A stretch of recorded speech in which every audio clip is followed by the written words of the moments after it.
লক্ষ্মী ভান্ডার মানে অন্নপূর্ণা ভান্ডার বা যুব শক্তি এই জুন মাস থেকে শুরু হচ্ছে। তার আগে ডিবিটি লিঙ্ক করতে হবে। ডিবিটি লিঙ্ক করলে তবেই টাকা ঢুকবে। নতুন সরকার ডিবিটি লিঙ্কের মাধ্যমে সেটি পাঠাবে। যারা জানেন না কিভাবে করবেন দেখে নিন। প্রথমেই চলে যাবেন গুগলে গিয়ে সার্চ করতে হবে UIDAI বলে সার্চ করতে হবে। তারপর সেখানে অপশান আসবে আধার আপডেট সার্ভিস বলে, সেটায় ক্লিক করতে হবে।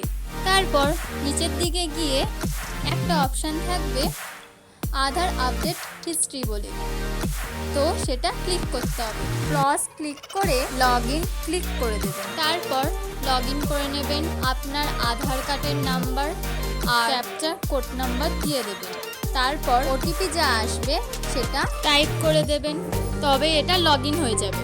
তারপর এমন অপশান আসলে নিচের দিকে চলে যাবেন। এখানে থাকবে দেখবেন ব্যাংক সিডিং স্ট্যাটাস। এটা ক্লিক করলেই আপনার ব্যাংকে ডিবিটি আছে কি না নেই সেটা দেখতে পারবেন। যেমন আমার ব্যাংকে আছে, অ্যাক্টিভ বলে লেখা আছে। এটা কি জানতেন? তাহলে কমেন্ট করে বলুন, আর যারা জানে না তাদেরকে শেয়ার করে দিন।